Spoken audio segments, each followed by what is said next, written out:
I don't know, only thing we can do. What do you think? Yeah, I mean, I do think that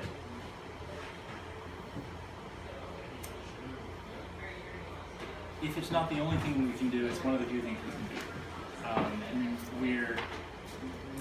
Another transition that I would want to claim has happened over the last, longer than the cell phone time period, but over the last century, is a change in our,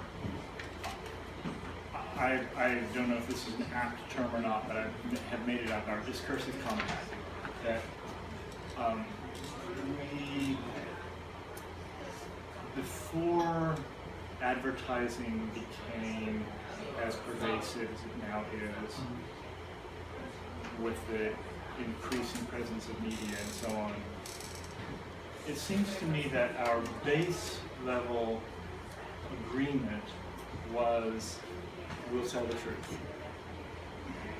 We often violated it, but we all recognized that that's what we're supposed to be doing, and when I don't do that, I'm at fault, and so on.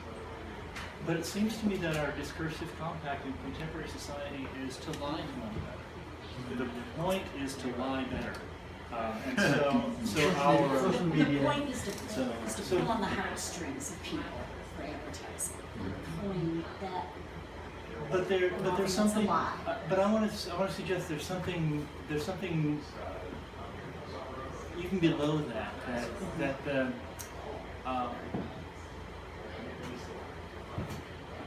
if I in this earlier discursive compact, if I pull on Fady's heartstrings and deceive him, I've violated. I've done a wrong. I shouldn't have. Right.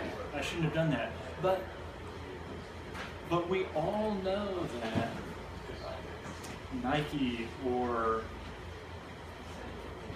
Honda or whatever corporation, the deal is I am lying to you. I am telling you that there's no, on my log cabin syrup, I'm telling you that there's no high fructose corn syrup. And you and I both know that that's code for it's all corn syrup, it's just not high fructose corn syrup. We all know that,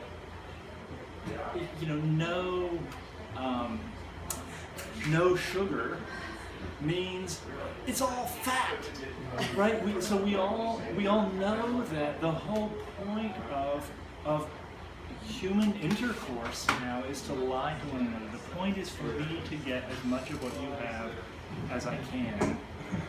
And so the basis for human verbal interaction seems to me to be fundamentally different now than it has been in the past. And that, of necessity, insofar as poetry enacts the older discursive compact, it's necessarily marginalized, but it's also necessarily a form of resistance, and it's the form of resistance that we have. Okay, I can recognize that I am I'm a swim in not just lies plural, I'm a swim in lying. Consenting to it. That's the deal, part of the deal. That's right, and consenting. I've agreed to participate in that. Complicit. To both of you speak in different ways about how we are being manipulated in this day through advertising, through technology is completely changing what's going on, that this public space, this public interaction no longer exists the way it used to. But I'm thinking that in a sense, it's really idealizing this mythic past. Because if you go back 100 years, you're talking talking about a bloodthirsty, war-based government. You're talking about, instead of advertising, it comes from the church. They stand at the pulpit and they rail at you. So, I mean, this is part of a continuum. And I kept getting the sense that you felt there was this place in the past where we were all, you know, honest with one another. And The 50s. no, you know, we've been involved in wars and Each age its own set of genocides liars. and, you know, for forever. And we've had the church in 16 kinds of, you know, different forms, pushing its particular ideologies and its idiocies upon us. So, No, I think that's wonderful and it's accurate. I think the difference is, or a difference, I think, you know, many differences. So people who argue about the analytics of detail about the contemporary time, but there's also a difference that we're told that we have achieved some progress. And I think that the whole notion is that so many of us are consumed by negotiating penicillin and phosphorus bombs, so to speak, which didn't exist before. There was also the idea of human connectivity. So when we had our expansion in America west and the genocide of the native inhabitants and so forth, it was all controlled by newspapers and people didn't know necessarily what was going on. Or today it's very visible and barbarity is desired as opposed to looked away from. Actually, it is sought after. We want to see it in movies, on the news screen, and so forth. There is a shift in detail, but I think I don't disagree with you at all. Yeah, I think it's a good point to bring up. Ask the question of like, what is a public consciousness, as if there were somebody to be offended by something, if they were, you know, digging potatoes or, you know, like, Yeah. you know, maybe there just were a lot of people who weren't looking at the politics or something. As Sure. if, like we said, And there were there no are children. today. Like, what was a child Everything's in televised the 14th right century? there. Put it right in front of you now. Uh, At least some of it. It's hard to imagine that, that's all I'm saying, if it's a referent. In a way, isn't that the way I would say that it's sort of like a democratic process where people want to get the poetry more into the public's arena instead of it used to be the domain of privileged. Like, you know, unless you did an art school, you were a literature student. I mean, I didn't learn those Wordsworth and Hegel and all this, you know, even Shakespeare, you know, growing up, because we had a defined area in which you do studies. So I think having poetry come into its different forms through digital dialogue or through media or Print on through demand. war. Like, take a case in point. I saw this movie this weekend by Salmano, what is his name? Forget now. He's a Brazilian guy. He wrote Salt of the Earth. Have you heard of the movie? Salt of the Earth. And it's an absolutely phenomenal movie that was created at Fine Arts Museum. And he covers, he started as a social photographer, and he turns into nature ultimately to recreate the forest of his own homeland. But that, it kind of what we were talking about earlier was, he gives that dignity ultimately and some redemption to the fact that in spite of the wars, here we are and we are changing. And I feel like poetry has a similar place in modern times. Sure. Where, you know, I mean, you know, when I saw your book got released, I text you. I've been working on something for a while, and I say, voila, someone wrote you know what I mean? And I'm trying to create something out of this totally disjointed monologues and dialogues we did. I mean, you know, yeah, I'm here inside that place, someone who said text. oh, I'm waiting for you. And it is a poem. It's a kind of a haiku. And I was so thrilled that it affords us, you know, this technology affords us to bring it more into bring it to the commonplace people, you know, and that's kind of it kind of in response to what you were saying earlier, that it's kind of thrilling to me, you know.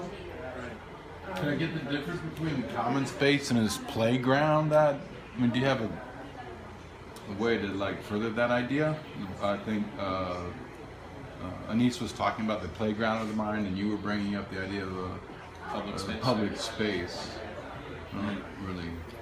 Yeah, I think a playground is perhaps a bit more private, right? I mean, because you know, part of the playground is, as in children, you have imaginary friends, and you know. It's a free for all, or a liberation versus public space. Play versus work, maybe. No, I mean, in public space there is much more declaration of. You're referring to the beat poets, for example. Like you said that they found a public space, or Well, there was a public space around them that allowed for right. them Could you to. elaborate on that? Or Well, I mean, you know, if you think about it from Ginsberg and Dylan, you know, I mean, they existed at the same time and they knew of each other, and there was a sense of Ginsberg communicated with Dylan's lyrics, and Ginsberg says as much in one of the documentaries, that it meant that there was this huge public space where these figures existed together, where right now this is not allowed to happen, and maybe you'd argue that there's a racial component to it now that wasn't there before, because if it is happening somewhere in America now, it is happening through hip-hop and rap as it is promoted and developed by black artists. And you're talking about forward thinkers, more or less. And it may be a resistance in an American culture to accept that that's where a cultural revolution takes place. Well, there was still Vietnam and all kinds of state oppression going on in the 60s. But the Beat generation were before that. Right. Right, and there was sort of a But they kind of seemed to ride the winds of that too when Dylan They eventually rode into it, yes. Right. Harvey, you want to comment on that? No, we've lost a sense of what some people. I'm thinking of there's a sort of physicist turned activist, Vandana Shiva, who's written a number of very interesting books. One fabulous one is Earth Democracy. But one of the things that she points out is that we've sacrificed our notion of commons. So, you know, the way we've created most of the wealth that we identify as wealth is through privatization of what was formerly held in common. So, I live in the state of Wyoming, and BP has been granted access to the minerals underneath the land of Wyoming. So I can't go out in my backyard and dig and extract oil and sell it and make money from it, but BP can. So somebody has decided that all the minerals in the state of Wyoming do not belong to the public. They don't belong to the people of Wyoming, they belong to BP. And you can see it happening all over. There was an article in the New York Times not 3 weeks ago Brothers too, about people noticing Poland Spring going around and buying lakes in the state of Maine. And so they're purchasing water. Something that humans we can't live without water for more than, I don't know how many hours. A few days. Yeah, a few days. We can't live without water. Water, if anything, belongs to all of us. Water belongs to all of us. And yet, companies have been granted the right to own, i.e. to exclude you and me from bodies of water. That water belongs to that company, and they can sell it to us. But you and I can't go drink from that water. It's happening with seeds. If your corn, if the neighbor's seeds that they bought from Monsanto, if that all wafts over and modifies your seeds, you use your seeds anymore. You have to buy from Monsanto. So we've privatized things, which means simply that we've excluded one another from it. So the notion that there is that which belongs to us all. It does not belong to you, and it does not belong to me, and it cannot belong to you and me. It's disappearing. I think The notion